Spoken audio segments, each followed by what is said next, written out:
everybody, it's me RJ. Today we're going to show you how to rotate tires on 2007-14 Tahoe Avalanche, Suburban, Sierra, Silverado, Yukon, etc. This is the same pattern for any rear or four-wheel drive, but this is how to do it on this exact vehicle. First thing you need is a long screwdriver to pop off this cap. There is a mark right here, and you just pop it off, okay? I'll show you on the other ones too. All right, so what you're gonna need is a breaker bar. I brought my impact out, and guess what?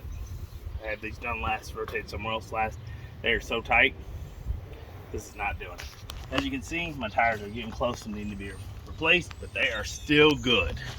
So I'm gonna go a few more times here. I did not rotate them the last few times because of the cold. The place was difficult, couldn't get in all the time. So they haven't been rotated like they should have been, and I should have been doing it, but I was like, no, I'm gonna take them, I never did. So first thing you wanna do, break that tire, break that tire, the front right, or front driver's left, rear right. So it doesn't go, you're gonna need two jack stands, a jack. You're gonna need a good four-way. Four-ways are just easier to break them free. You get a lot more leverage than a regular tire iron. And as you can see, they were tight. So, yeah, okay? You can pause it. Okay. On most of the newer cars, once you break them free, they're almost hand free afterwards, especially when they're under the weight. There'll be one catching it, all right? Well, let's get this bad boy up.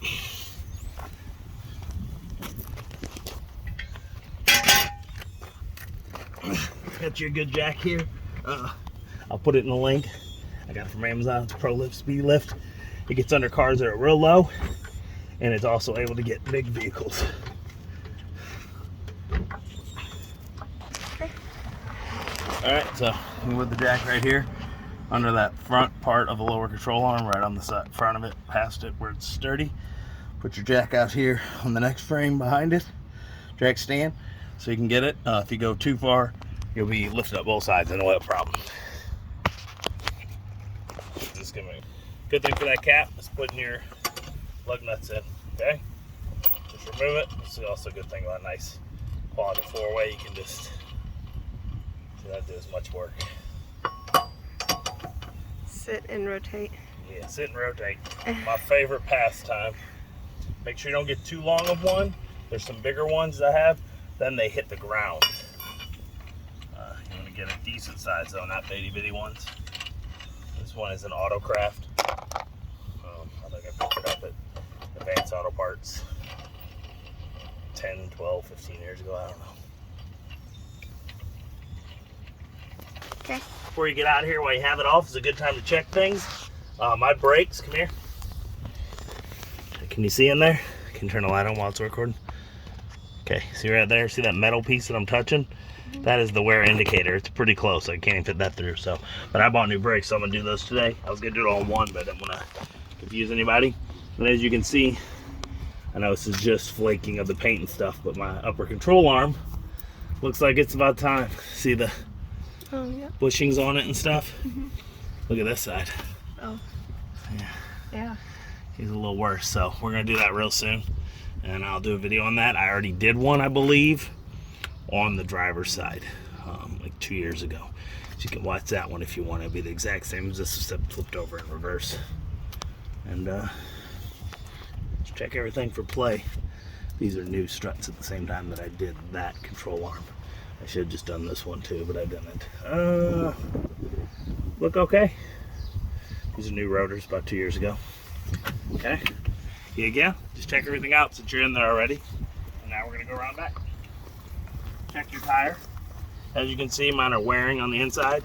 I've probably been 15,000 miles now without rotation. I should do them about every 5, and I missed a few, like I said, because of the cold in the world. Well, they were supposed to do it recently. And I had another one I was gonna have then, but it was already wearing. Yeah. And they didn't. Now this side may be my ball joint or my control arm.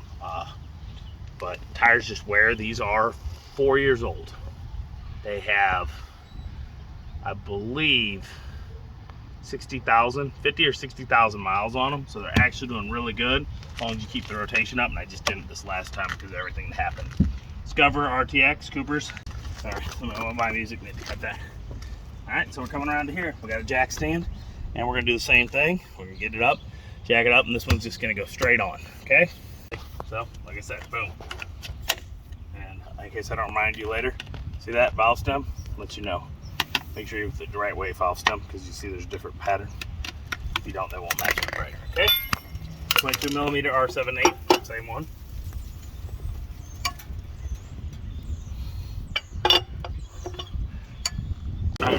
So we ended up having to go right there to get it, to get a good angle right on that arm, and then high enough that the jacket's a little, not a great spot to be going. I was trying to go in there, maybe if I'd gotten the jack over further.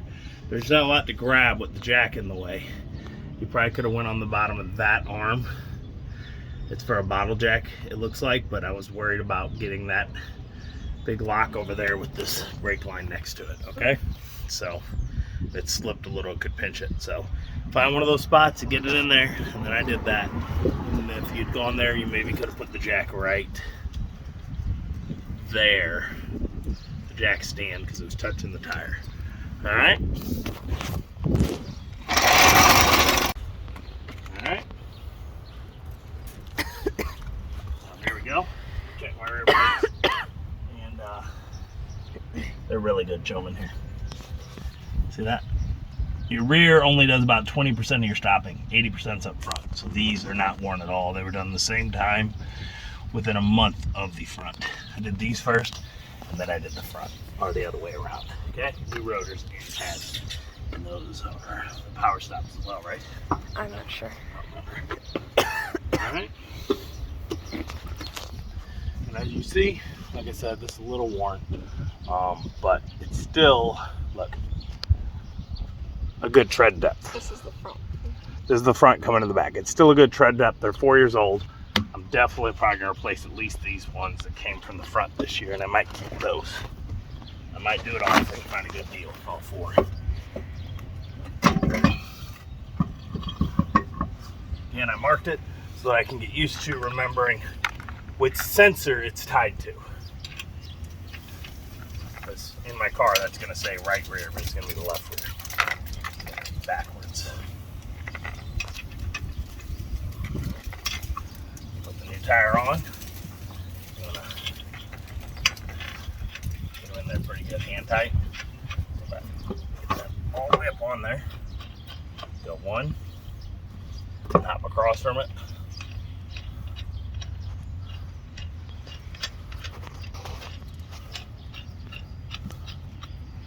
And then I go counterclockwise. Skip one.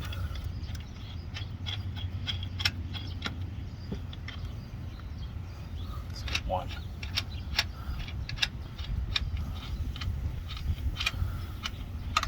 Let's see. Tight. And I go here and just finish that once I get it. Cross around as much as you can. You probably go counterclockwise, skip one, skip one, skip one, and then pick one, skip one. Either way, it don't matter. Go straight across first. Okay. Even though you tighten them all the way down when you're on the ground, I'll tighten them up here in the air some so it doesn't sag on there. And this is why you only need 2 jack stands, because you follow the pattern and you only have, the only tire gets left up there the whole time is that guy in the front that you started with until that back tire comes to it.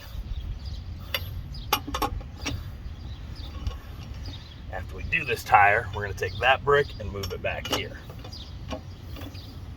so that we have 2 bricks. Okay, so 1, 2, 3.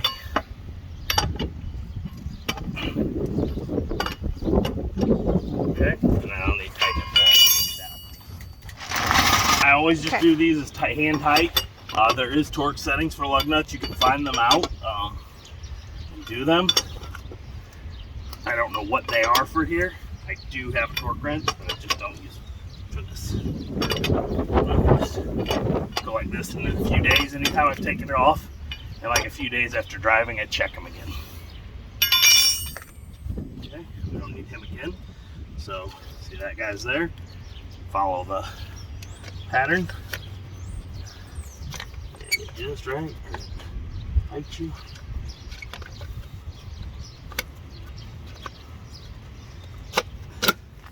Okay. And then we're gonna get that brick, put it behind this tire so we have 2 tires. That's your butt. This one doesn't matter, it's the one that don't work. Yeah. Huh? Yeah. Don't work. How about you do that? I might go take it to them, they'll know if it stays. Yeah. Okay, same system, guys. We on? Yep.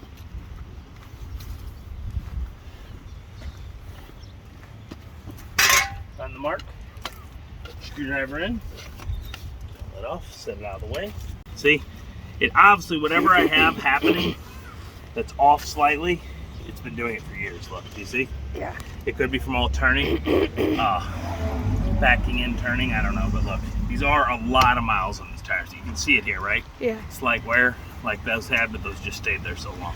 And that's why you rotate your tires, because of slight wear, uneven. That's what happens. The fronts get worn a lot more than the back. That's why if you get 2 new tires, always put them on your front tires, because of the turning wears them down more. Okay. If you only buy 2.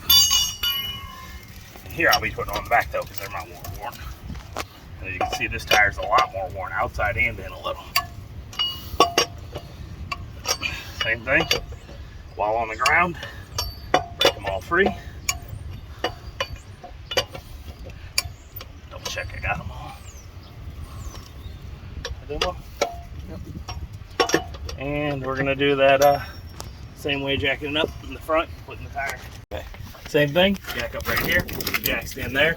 Got jack stand holding that side. I'm leaving the jack under because of the fact that we're on 2 jacks for the front. Okay?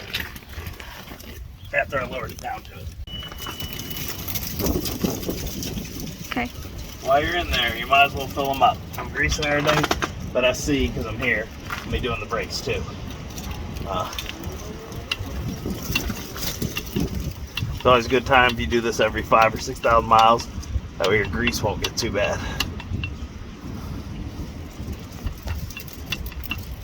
There it goes. You can see it coming out the other side. Alright. That's it. There's one there. There's one on your tie rod end. And the lower ball joint doesn't look like it has one. If it does, you can't get to it. Under there. And that's all my grease fittings on the front end here, okay? Okay.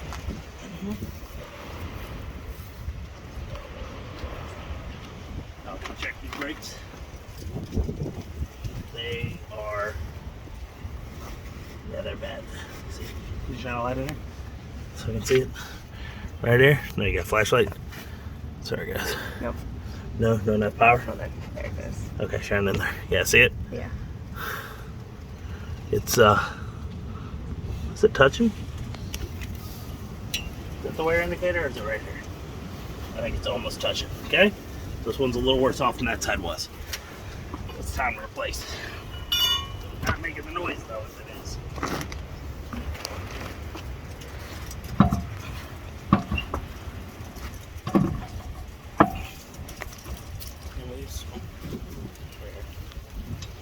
Okay, same thing, guys. Showed you on there one, you don't need to watch again. Tighten one, go across, tighten the other, go across. The easiest way was to get this really high, your jack stands, so that you can put it right under the tire, kind of, because there's nowhere else to get in with the jack here. It just doesn't exist, okay? So let's lower it back down. As you can see, really good condition. They got a lot of miles, so the backs are doing better. It's just whatever it is, and I think it's this control arm, maybe something else. I mean, they do lower control arm. We'll find out. Switching it right up now, straight over. Since I got it all jacked up already and out, we'll put that one on. Plugs? Right here. I'll just so you know, when you work on something, it's so much easier with a helper. If not, you get worn out. You gotta get up, get down, get up, get down, get up. No matter if you bring it all here, you just gotta, it's never in your reach. Always have a helper. Plus, so in case the car falls on you. That can't happen. Oh, it happens. Especially if you don't use jack stands and bricks. And if you're using Harbor Freight jack stands, it happens anyway. Okay, can you grab me that tire arm, please? The front's going to the back. Again, tell you enough, don't get behind on your tire rotations. It ruins the life of your tire. I should have done it when they said they couldn't and stuff at the place. We had an appointment, we got there, they didn't have a schedule. I'd done it because you get the lifetime road hazard, whatever, as long as you keep letting them do the rotation. You know why that is, right? That's because whenever you get there, they try to sell you something every time. Yeah, we'll do that, and we'll give you a lifetime, tire hazard, whatever. As long as, every time we come in, we're going to tell you something's bad. Oh, the alignment. Yeah, well, no, this too, they do it. Oh, yeah. Like, oh, you need new brakes, oh, you need to do that. And they try to get you to do it right then. But do it yourself. It's really not that hard, y'all. And if you're like, I don't know what to say. I mean, you watch my channel. You want to learn to do it on your own already, so there you go. Most things aren't that bad. Transmission work, anything past changing the fluid, I'd take in. And you know what, on this, I'd take it in now for transmission fluid too. There's too much involved to get the oil pan down. You gotta do, I think I did a video on it, did I? Yeah, is there a video? I think I have a video, y'all. It is a mess. There is a crossbar that goes across frame to frame under your transmission pan and your catalytic converter. Y pipe right there is in the way, so you got to unhook it at the rear pipe by the muffler and lower it and bend it. It's not worth it. Take this in, get that transmission fluid done at a transmission shop, not Firestone or one of those places. They do the flush and that mess stuff up.